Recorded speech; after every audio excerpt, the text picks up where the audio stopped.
주기도문은 예수님께서 직접 가르쳐 주신 기도의 모범입니다. 주기도문의 짧은 기도 속에는 우리가 기도해야 될 모든 것이 다 들어가 있습니다. 기도에 자신이 없는 사람은 이 주기도문만 반복해도 능력 있는 기도를 하나님께 드릴 수 있습니다. 단 주기도문을 반복할 때 마치 주문을 외우는 것처럼 아무 의미 없이 반복해서는 소용이 없습니다. 그 한 구절 한 구절의 영적인 의미를 생각하면서 주기도문으로 기도하면 굉장히 능력 있는 기도를 하나님께 드릴 수 있습니다. 예수님께서 친히 말씀하셨습니다. 너희는 기도할 때에 이렇게 하라. 여러분 따라해주셔야 합니다. 너희는 기도할 때에 이렇게 하라. 우리가 하나님께 기도할 때 이렇게 기도하면 하나님이 들으시고 응답해 주신다는 겁니다. 예수님께서는 먼저 하나님을 우리 아버지라고 부르라고 하셨습니다. 천지와 만물을 지으신 하나님은 우리를 정죄하시고 심판하시는 무서운 하나님이 아니라 우리의 좋으신 아버지가 된다는 뜻입니다. 또한 하나님의 이름을 거룩히 여김을 받도록 우리가 하나님의 이름을 알고 그 이름을 찬양하는 기도를 드리라고 하셨습니다. 그리고 하나님께서 절대 주권을 가지고 통치하시는 하나님 나라가 임할 것을 기도하게 하셨습니다. 주기도문의 전반부는 이처럼 우리가 하나님께 관한 기도입니다. 이렇게 먼저 하나님과 우리의 관계를 바라고 난 다음에 그 후반부에 우리를 위해서 기도하는 겁니다. 우리를 위한 첫 번째 기도가 일용할 양식을 구하는 기도입니다. 오늘날 지상에 사는 사람들에게 있어서 최대의 관심사는 의식주 문제입니다. 여러분 직장에 왜 다니십니까? 여러 가지 이유가 있겠지만 가장 근본적인 이유는, 가장 근본적인 목적은 의식주 문제를 해결하기 위해서입니다. 우리 처자식들을 잘 먹여 살리기 위해서 직장에서 이 더운 여름날 땀을 흘리며 일하지 않습니까? 여러분 정치인형도 근본적으로는 의식주 문제를 어떻게 해결할 것이냐, 그것을 하는 것입니다. 이 의식주 문제를 시장경제 체제로 해결할 것이냐, 공산주의 체제로 해결할 것이냐, 그것이 여러분 이념 아닙니까? 좋은 정치는 국민들이 의식주 문제를 가지고 근심하지 않게 하는 겁니다. 물론 좋은 정치가 여러 가지가 있겠지만 가장 기본적으로 국민들이 먹고 사는 문제를 가지고 고민하지 않게 하는 것이 좋은 정치입니다. 여러분 전쟁이 왜 일어납니까? 지구상의 재화가 한정되어 있기 때문에 그 재화를 조금이라도 더 많이 차지하기 위해서 다투고 싸우는 것입니다. 전쟁의 명분은 여러 가지를 내세울 수 있겠지만 그 안을 자세히 들여다보면 근본적으로는 의식주 문제입니다. 결국에는 이것을 가지고 목숨을 걸고 서로 싸우는 것입니다. 지금 유럽에는 아프리카에서 지중해를 건너 들어오는 난민들 때문에 기상이 걸렸습니다. 온 정치 지도자들이 이 문제를 가지고 항상 의논합니다. 작은 목선을 타고 지중해를 건너다 많은 아프리카 난민들이 배가 뒤집혀서 죽었습니다. 올 초에만도 배가 뒤집혀서 한꺼번에 300명이 넘는 난민이 죽기도 했습니다. 왜 여러분 그 사람들이 목숨을 걸고 지중해를 건너려고 합니까? 왜 그 작은 배에 사람들이 마치 가득 차서 발디딜 틈 없이 많은 사람들이 타서 그 목선을 타고 지중해를 위험하게 건너려고 합니까? 의식주 문제를 해결하기 위해서인 것입니다. 자기 나라에서는 지금 전쟁이 일어나서 내전이 일어나서 살 수가 없으니까, 가난 때문에 도저히 살 수가 없으니까 직장을 구하기 위해서, 일자리를 찾기 위해서, 먹고 살기 위해서 목숨을 걸고 유럽으로 가기 위해서 지중해를 건너는 것입니다. 여러분 이처럼 인간이 땅에 발을 딛고 사는 동안 의식주 문제로부터 벗어날 수 없습니다. 이것은 삶의 근본적인 문제입니다. 이 근본 문제에 대한 하나님의 생각은 어떤 것일까요? 그것은 우리에게 일용할 양식을 주시는 겁니다. 예수님께서는 우리가 기도할 때 이렇게 기도하라고 가르쳐 주셨습니다. 우리에게 날마다 일용할 양식을 주시옵고, 여러분 따라하셔야 합니다. 우리에게 날마다 일용할 양식을 주시옵고. 일용할 양식은 단순히 밥만 의미하는 것은 아닙니다. 밥을 얻기 위해서 따라오는 모든 것이 여기에 포함됩니다. 여러분 우리가 일용할 양식을 얻기 위해서는 직장이 있어야 됩니다. 직장을 구하기 위해서는 교육도 받아야 합니다. 또 쉴 수 있는 집이 필요합니다. 생활 필수품이 구비되어 있어야 됩니다. 그러므로 우리가 하나님께 우리에게 날마다 일용할 양식을 주시옵고 기도하는 것은 곧 우리의 일상생활에 필요한 모든 것을 구하는 기도입니다. 하나님 아버지께서는 이 모든 것이 우리에게 필요한 줄 아시고 또 그것을 채워주기를 원하십니다. 오늘은 우리에게 일용할 양식을 채워주시는 하나님에 대해서 알아보고 우리가 어떻게 하면 하나님께서 예비하신 축복을 누릴 수 있는지 말씀을 통해서 은혜를 받고자 합니다. 첫째로 하나님께서 물질 세계를 창조하셨습니다. 오늘 많은 사람들이 하나님에 대해서 오해합니다. 하나님은 영적인 문제에는 관심을 가지고 계시지만 우리의 물질적인 문제, 경제적인 문제에는 관심이 없다. 그렇게 오해하고 있습니다. 또 어떤 교회에서는 하나님께 기도할 때 영적인 문제를 구하는 것은 수준 높은 기도이고 물질적인 문제를 구하는 것은 기복신앙이고 수준 낮은 신앙이라고 그렇게 가르치기도 합니다. 그런 영향 때문인지 사람들이 하나님께 물질 축복을 구하는 것을 죄악시하고 꺼려합니다. 정말 하나님께서는 우리 물질 세계, 경제적인 문제에 대해서는 관심이 없으실까요? 주님의 자녀들이 하나님께 이런 경제적인 문제나 물질 문제를 가지고 기도하는 것은 해서는 안 되는 것일까요? 결코 그렇지 않습니다. 하나님께서 인간을 지으시기 전에 인간이 무엇을 먹을까, 무엇을 마실까, 무엇을 입을까 염려하며 살지 않도록 물질 세계를 먼저 준비하셨다는 사실을 여러분 기억해야 됩니다. 여러분 하나님 천지와 만물을 지으신 순서를 한번 잘 떠올려 보시기 바랍니다. 태초에 하나님이 천지를 창조하십니다. 땅이 혼돈하고 공허하며 흑암이 깊음 위에 있고 하나님의 영은 수면 위에 운행하십니다. 하나님께서 천지를 창조하시기 전에는 땅이 혼돈하고 공허하며 흑암이 깊음 위에 있었습니다. 그때 하나님이 빛이 있으라 말씀하시네 빛이 생겨났습니다. 둘째 날 하나님께서는 물 가운데 궁창이 있어 물과 물로 나뉘라 하시니 그대로 되었습니다. 하나님께서 그 궁창을 하늘이라고 부르셨습니다.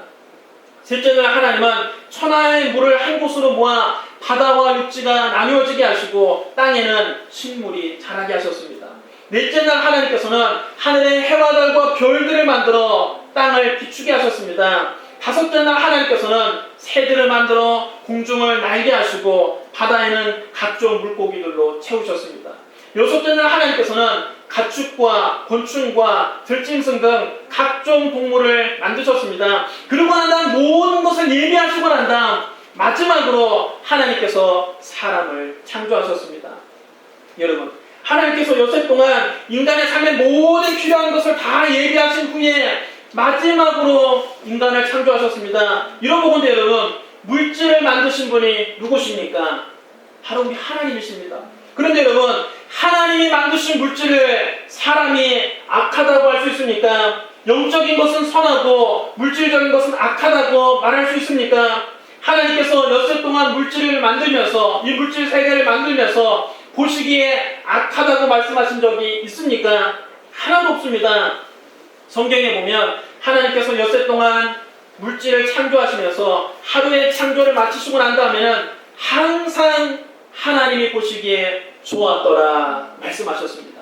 여러분 따라서 합니다. 하나님이 보시기에 좋았더라. 여러분 하나님이 만드셨고 하나님 보시기에 좋았다라고 평가하신 물질 세계에 대해 우리 인간이 감히 물질은 악한 것이며 우리 믿는 사람들은 하나님께 영적인 문제에 대해서만 기도해야 된다고 주장하는 것은 큰 잘못입니다. 물질 자체가 악한 것이 아닙니다. 하나님보다 물질을 더 사랑하는 것이 악한 겁니다. 여러분 물질 자체가 나쁜 것이 아닙니다. 물질을 잘못 사용하는 것이 나쁜 것입니다. 여러분 돈이 일만하게 뿌리가 아닙니다. 돈을 사랑하니 일만하게 뿌립니다. 돈 자체가 악한 것이 아니라 하나님보다 돈을 더 사랑하는 것이 악한 것입니다. 돈 자체가 악한 것이 아니라 하나님보다 돈을 더 의지하는 것이 악한 것입니다. 하나님은 우리가 돈을 갖는 것에 대해 반대하지 않으십니다. 그러나 돈이 우리를 갖는 것에 대해서는 반대하십니다. 우리가 돈을 소유하는 것은 아무 문제 없습니다. 돈이 나를 소유하는 것이 문제입니다. 우리가 여러분 돈을 많이 벌어서 하나님 나라를 위해서 쓰고 이웃을 돌보는 데 쓴다면 여러분 그것이 무슨 문제입니까? 돈이 나를 소유해서 내가 돈의 노예가 되는 것이 문제지요. 하나님께서는 당신이 창조하신 물질 세계에 대해서도 깊은 관심을 가지고 계십니다. 물질 세계도 하나님이 다스리십니다. 우리는 물질 세계도 하나님이 다스린다는 사실을 알고 우리의 의식주 문제에 대해서도 하나님께 마땅히 기도해야 됩니다. 예수님께서는 무엇을 먹을까, 무엇을 마실까, 무엇을 입을까 염려하지 말라고 말씀하셨지 기도하지 말라고 말씀하신 것이 아닙니다. 예수님께서는 일용할 양식을 날마다 하나님께 구하라고 우리에게 가르치셨습니다. 예수님께서 말씀하셨습니다. 그러므로 염려하여 이르기를 무엇을 먹을까, 무엇을 마실까, 무엇을 입을까 하지 말라. 이는 다 이방인들이 구하는 것이나 너희 하늘 아버지께서 이 모든 것이 너희에게 있어야 할 줄을 아시느니라. 이 말씀은 무엇을 먹을까, 무엇을 마실까, 무엇을 입을까 지나치게 염려해서 그런 일에 우리의 마음을 빼앗기지 말라는 것입니다. 그런 일만 고민하고 그런 일만 생각하고 그런 물질적인 것만 고민하지 말라는 것입니다. 모든 물질을 창조하고 다스리시는 하나님께서 이 모든 것이 우리에게 필요한 것을 아신다고 그랬습니다. 하나님도 우리의 필요를 아신다고 그랬습니다. 그러므로 하나님께서 우리에게 필요한 것을 채워주실 것을 담대하게 믿으라는 말씀입니다. 하나님 우리에게 채우실 것을 믿고 염려하지 말라는데 방점이 있는 겁니다. 무엇을 먹을까, 무엇을 마실까, 무엇을 입을까 염려하며 골몰하는 것은 하나님을 안 믿는 이방인들이나 하는 짓입니다. 늘 이렇게 물질적인 것만 생각하고 그것에 마음을 다 빼앗기고 그것만 추구하고 물질만 따라가는 것은 이방인들이나 하는 짓이라는 것입니다. 하나님을 아버지로 믿는 사람들은 하나님 아버지께서 책임져 주십니다. 하나님을 아버지로 부르는 사람들은 염려 대신에 기도해야 될 줄로 믿습니다. 그럼 여러분 오늘부터 무엇을 먹을까, 무엇을 마실까, 무엇을 입을까 염려할 시간 있으면 그 시간에 엎드려 하나님께 기도하시기 바랍니다. 우리 옆 사람에게 한번 인사하시기 바랍니다. 부질없이 염려 말고 부지런히 기도합시다. 여러분 염려 대신에 기도하시는 믿음의 한 해들 되시기를 주님의 이름으로 축원합니다. 둘째로 하나님께서는 과연 우리에게 일용할 양식을 주실까요? 하나님 이렇게 말씀하셨는데 과연 성경에 보면 하나님 과연 믿는 사람들에게 일용할 양식을 주신 예가 있습니까? 물론 있습니다. 너무 많습니다.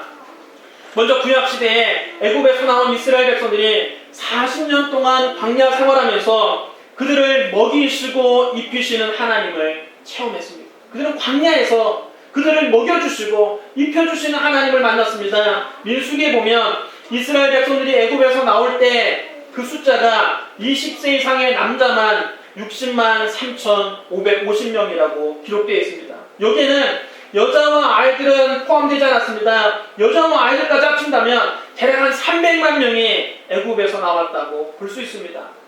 여러분 무려 300만 명이나 되는 사람이 애굽에서 나와서 광야로 들어갔습니다. 광야는 여러분 오늘날 사막을 말합니다. 300만 명이 황량한 사막에서 어떻게 40년을 살 수 있습니까? 한번 생각해 보시죠. 사막에서 300만 명의 거대한 인구가 산다는 거 여러분 그 자체가 기적입니다. 40년을 그 사막에서 살아났다. 여러분 그 자체가 놀라운 기적 아닙니까? 그들이 애굽에서 나올 때 40년간 먹을 양식을 짊어지고 나온 것이 아닙니다. 300만 명이 마실 물을 싸가지고 나온 것이 아닙니다. 300만 명이 먹을 고기를 준비해서 나온 것이 아닙니다. 그러나 하나님께서 날마다 그들을 배불리 먹이셨습니다. 하늘에서 만나를 내려주셨습니다. 바위에서 생수가 나게 하셔서 그 많은 사람들이 사막에서 물을 마시게 하셨습니다. 그들이 고기를 먹고 싶어할 때 하나님께서 바람에 내추나기 때를 보내셔서 이스라엘 진영에 떨어뜨리심에 그들의 신선한 고기를 먹을 수 있었습니다. 성경에는 이 40년 동안에 네 의복이 헤어지지 아니하였고 네 발이 부르트지 아니하였느니라 기록되고 있습니다. 하나님께서 이 황량한 광야에서 그들을 입히시고 그들의 신발을 신겨주셨다는 것입니다. 그럼 여러분 이 황량한 광야에서조차 하나님은 자기 백성들을 먹이시고 입히시고 돌보시는 하나님이십니다. 하나님께서 오늘날 이 광야와 같은 세상에 살고 있는 저와 여러분을 위해서도 하나님이 우리를 먹이시고 입히시고 마시게 하시고 채워주실 것을 믿으시기를 주님의 이름으로 축원합니다. 엘리사의 제자 중 한 사람이 하나님의 일을 열심히 하다가 주의 사역을 열심히 하다가 그만 일찍 죽고 말았습니다. 그럼 남편이 주의 종이 돼서 사역을 하면 되게 그 가정 살림이 어렵습니다. 오늘날에도 여러분 대부분의 목회자들이 최저 생계비도 미치지 못하는 사례비를 받으면서 하나님 일을 하고 있습니다. 그러다가 갑자기 남편이 세상을 떠나자 이 가정에 남은 것은 빚밖에 없었습니다. 그 부인이 엘리사를 찾아와 울부짖습니다. 당신의 종 나의 남편이 죽었습니다. 당신도 아시듯이 내 남편은 여호와를 잘 섬기던 사람이었습니다. 그런데 나의 남편이 죽자 빚쟁이들이 찾아와 내 두 아들을 데려다가 자기 종으로 삼으려고 하고 있습니다. 이를 어쩌면 좋습니까? 빚을 못 갚거든 이 두 아들을 내놔라. 내 종으로 삼아야 되겠다. 그 아들 둘을 데려가겠다는 것입니다. 엘리사가 그 사정을 들어보니까 사정이 너무 딱하게 되었습니다. 내가 어떻게 하면 당신을 도울 수 있겠소? 당신 집에 무엇이 남아있는지 내게 말해보시오. 그 여인이 말했습니다. 아유, 우리 집에 기름 한 병 말고는 아무것도 없습니다. 주의 종 집안에 무슨 재산이 있겠습니까? 지금 남은 게 기름 작은 병에 있는 기름 한 병 외에 아무것도 없습니다. 그 말을 듣고 엘리사가 이 여인에게 어떻게 해야 될지를 알려줍니다. 당신은 지금 어서 이웃 사람들에게 가서 빈 그릇들을 많이 빌려오시오. 빈 그릇을 빌리되 조금 빌리지 말고 할 수 있는 대로 당신이 빌릴 수 있는 대로 많이 빌려오시오. 그리고 당신은 두 아들만 데리고 집에 들어가서 문을 걸어 잠그고 빌려온 그릇마다 기름을 부어서 채워지는 대로 옮겨놓으시오. 그 여인이 이웃집에 가서 항아리들을 많이 빌려왔습니다. 엘리사가 시키는 대로 큰 항아리가 있으면 좀 빌려주십시오. 남는 항아리가 있으면 좀 빌려주십시오. 그래서 온 이웃집에 남아있는 그릇들을 다 빌려다가 자기 집에 가득 채워놓고 난 다음에 두 아들과 함께 자기 집에 들어가 문을 걸어 잠갔습니다. 두 아들이 빈 항아리를 가지고 오면 그 여자가 자기 작은 기름병에 있는 기름을 그 항아리에 부었습니다. 그런데 놀라운 일이 벌어졌습니다. 빈 항아리에 기름을 부으면 가득 채워지고 또 빈 항아리에 기름을 부으면 가득 채워졌습니다. 그 작은 기름병에서 기름이 한없이 쏟아나오는 겁니다. 마침내 빌려온 항아리와 기름마다 기름이 가득 차게 되었습니다. 이 여인이 상한테 너무 놀라고 신기해서 그저 그 길로 엘리사에게 달려가 그 일을 그대로 전했습니다. 그러자 엘리사가 이 여인에게 말합니다. 가서 그 기름을 팔아 모든 빚을 다 깨끗이 갚으시오. 그리고 남은 것으로 두 아들과 함께 생활하시오. 그럼 이 가정에 하나님의 기적이 일어났습니다. 그래서 모든 빚을 다 갚고 풍족하게 생활할 수 있었습니다. 그럼 하나님께서 이 가정의 경제적인 문제를 해결해 주신 것입니다. 여러분, 이 여인이 엘리사 앞에 가지고 나온 문제는 영적인 문제가 아니라 경제적인 문제였습니다. 하나님께서는 그 문제를 외면하지 아니하시고 이 가정의 경제적인 문제를 해결해 주셨습니다. 빚의 문제를 해결해 주셨습니다. 여러분, 좋은 아버지는 자녀의 학업 성적에만 관심을 갖는 것이 아니라 친구 관계나 건강 등 전인적으로 관심을 갖습니다. 여러분, 자기 자녀의 성적에만 관심을 갖는 아버지가 어떻게 좋은 아버지입니까? 그 자녀 친구 관계가 어떻게 되는지, 친구들과 어떻게 사이좋게 지내는지, 또 건강은 어떤지 세심하게 살피는 것이 좋은 아버지 아닙니까? 마찬가지로 우리 하나님 아버지도 우리 영혼에만 관심을 가지고 계신 것이 아니라 우리의 범사와 건강 등 전인적으로 관심을 가지고 계십니다. 하나님은 우리 영혼만 구원하시는 것이 아니라 우리의 범사가 잘되고 육체가 건강하기를 간절히 원하십니다.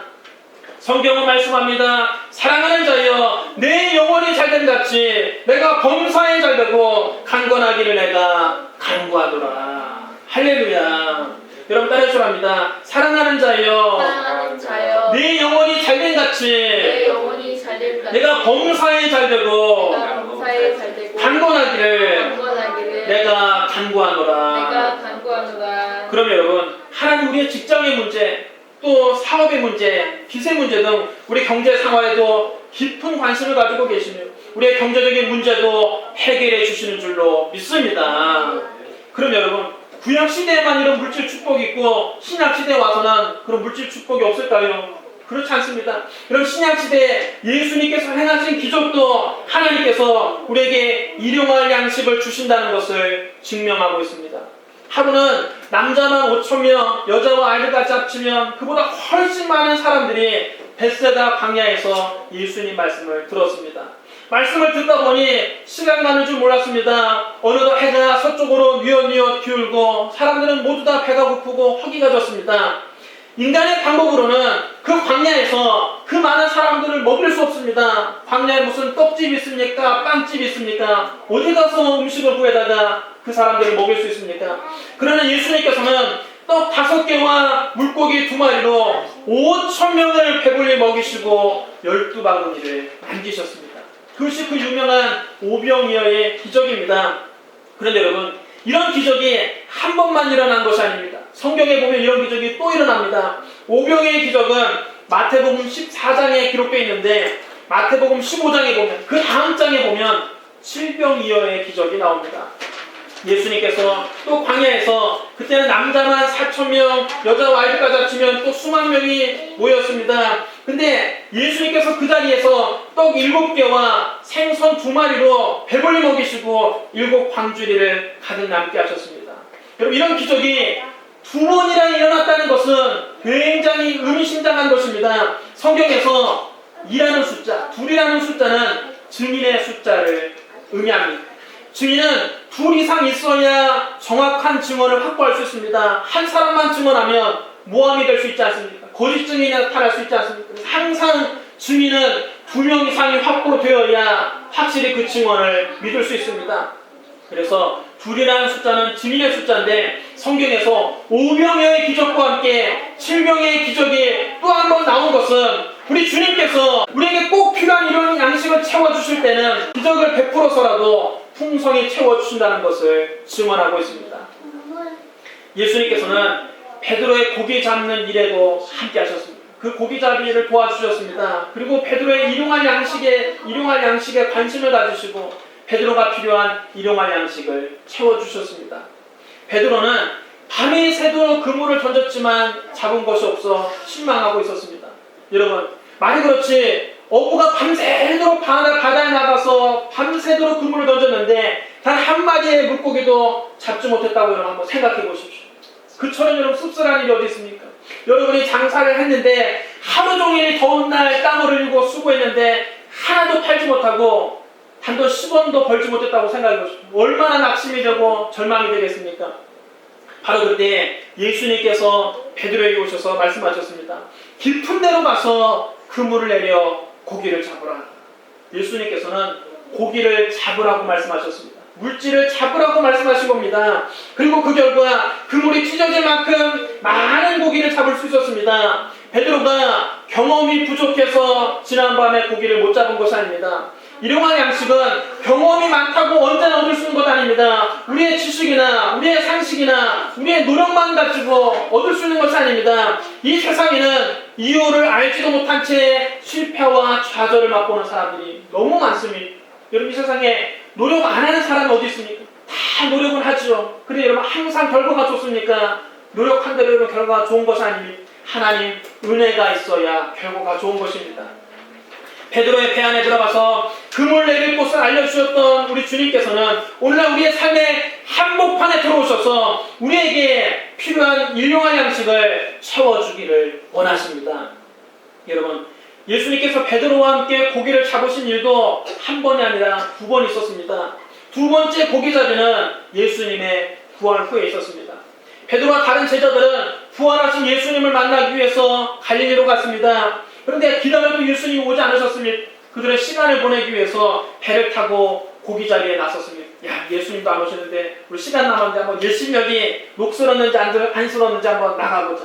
배를 타고 나갔습니다. 제자들 7제자들이 나갔는데 그날도 한 마리의 고기도 잡지 못했습니다. 실망한 제자들에게 예수님이 새벽녘에 찾아오셨습니다. 그리고 말씀하셨습니다. 그물을 배 오른편에 던지라, 그리하면 잡으리라.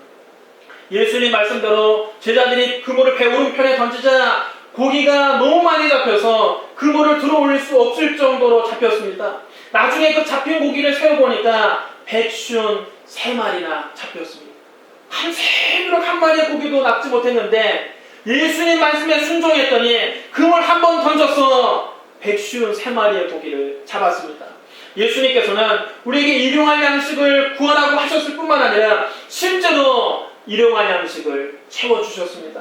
그럼 여러분, 우리는 일용할 양식을 구하는 기도에 대해 하나님께서 우리 기도에 응답해 주심에 대해 의심할 까닭이 없습니다. 하나님께서 우리에게 일용할 양식을 주신다는 것을 성경은 거듭거듭 우리에게 증거하고 있습니다. 신명기 8장 18절을 보면 이렇게 말씀합니다. 네 하나님 여호와를 기억하라. 그가 내게 재물 얻을 능력을 주셨습니다. 이같이 하시면 내 조상들에게 맹세하신 언약을 오늘과 같이 이루려 하심이니라. 할렐루야. 여러분 따라서 합니다. 그가 내게 재물 얻을 능력을 주셨습니다. 신명기 28장 1절 6절은 다음과 같이 말씀합니다. 내가 네 하나님 여호와의 말씀을 삼가 듣고 내가 오늘 내게 명령하는 그의 모든 명령을 집행하면 내 하나님 여호와께서 너를 세계 모든 민족 위에 뛰어나게 하실 것이라. 네가 네 하나님 여호와의 말씀을 청종하면 이 모든 복이 내게 임하여 내게 이르리니 성읍에서도 복을 받고 들에서도 복을 받을 것이며 내 몸의 자녀와 내 토지의 소산과 내 짐승의 새끼와 소와 양의 새끼가 복을 받을 것이며 내 강주리와 떡방주리 복을 받을 것이며 네가 들어와도 복을 받고 나가도 복을 받을 것이니라. 시편 34편 9절로 10절에서도 너희 성도들아 여호와를 경외하라. 그를 경외하는 자에게는 부족함이 없도다. 젊은 사들은 궁핍하여 줄일지라도 여호와를 찾는 자는 모든 좋은 것에 부족함이 없으리로다. 할렐루야.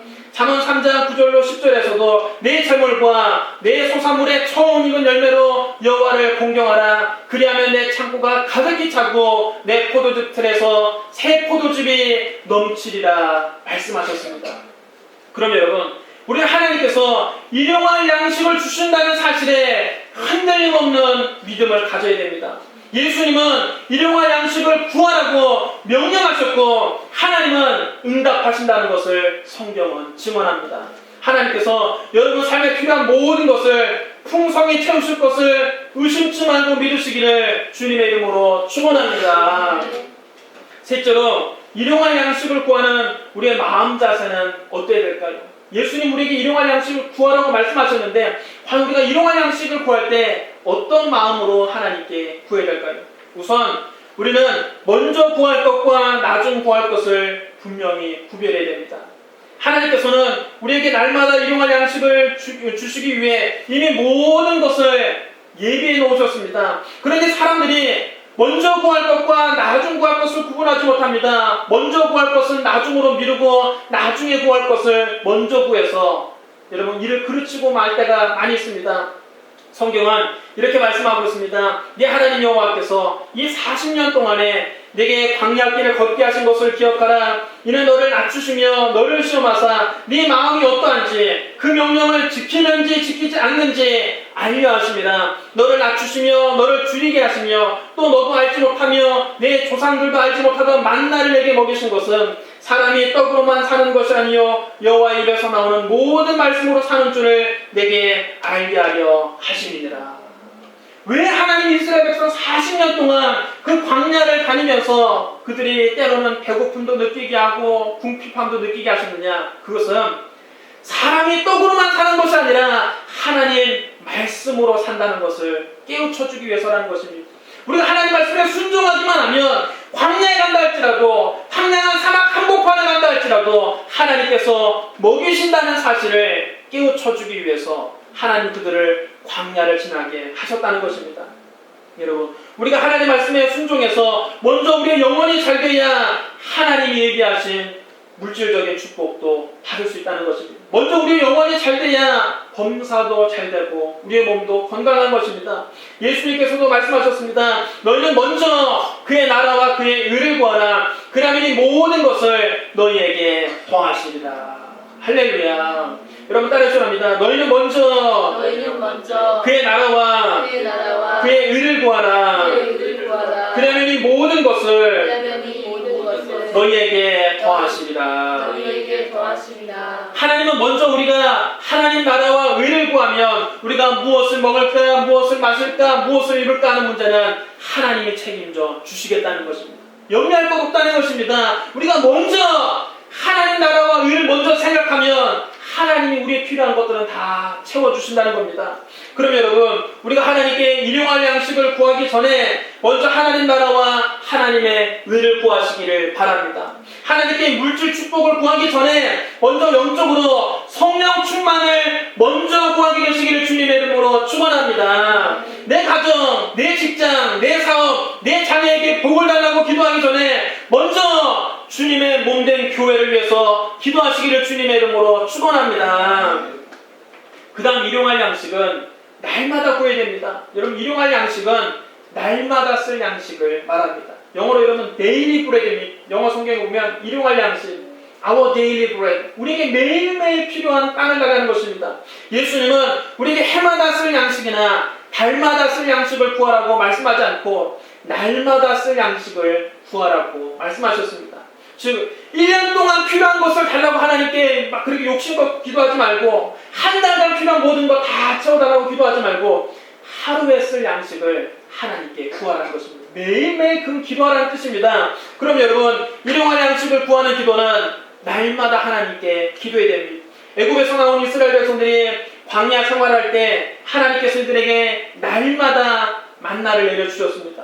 하나님께서 1년 먹을 양식을 미리 주신 것 아니니 하늘에서 그냥 만나가 1년치만 내려와서 그거 쌓아놓고 먹은 것이 아닙니다. 한 달 먹을 양식을 한꺼번에 주지 않았습니다. 그날 먹을 만큼만 만나를 거두게 하셨습니다.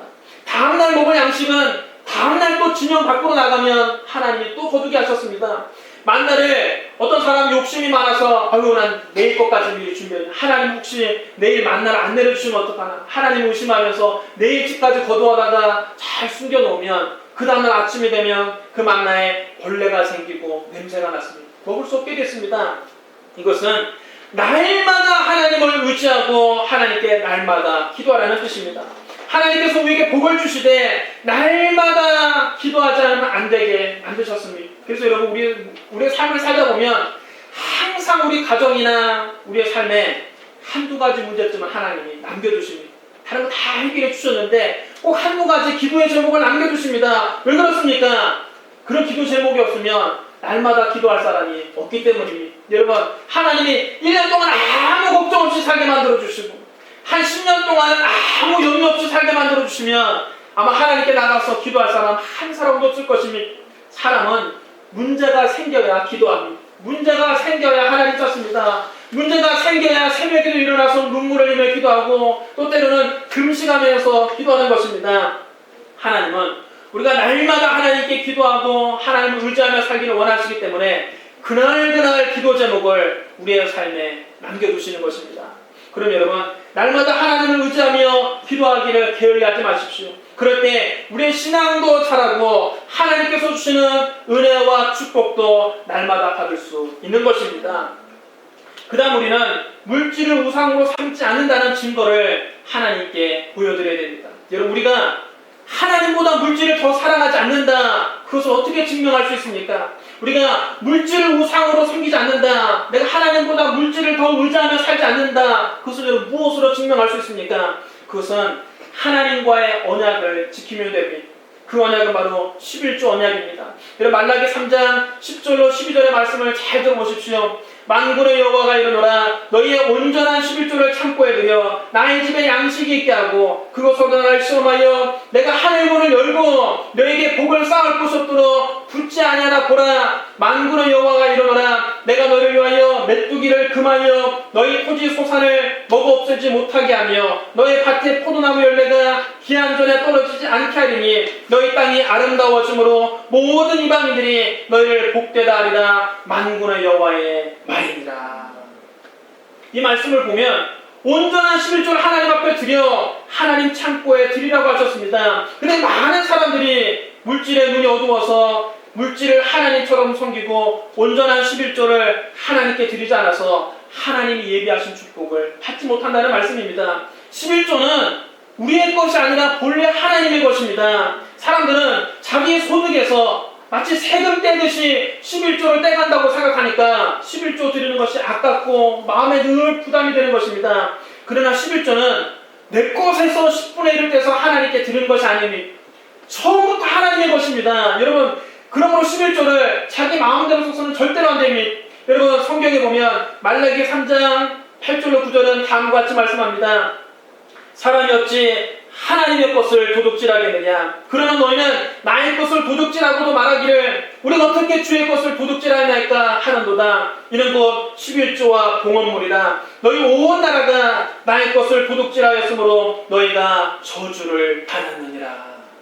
여러분 이 말씀을 보면 하나님께 11조를 드리지 않고 자기 마음대로 쓰는 것은 하나님의 것을 도둑질한 것이라고 말씀하고 있습니다.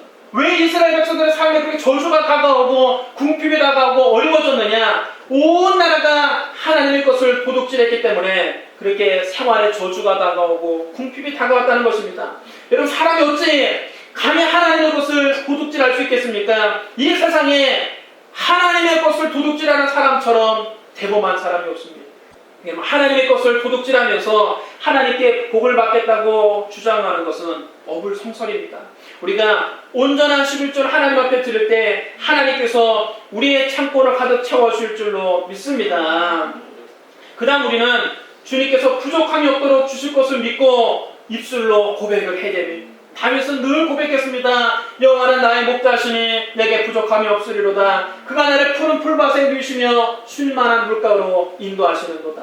사도 바울도 늘 채우시는 하나님을 고백합니다. 나의 하나님이 그리스도 예수 안에서 영광 가운데 그 풍성한 대로 너희 모든 쓸 것을 채우시리라. 할렐루야. 여러분 따르셔야 합니다. 나의 하나님이 그리스도 예수 안에서 영광 가운데 그 풍성한 대로 너희 모든 쓸 것을 채우시리라.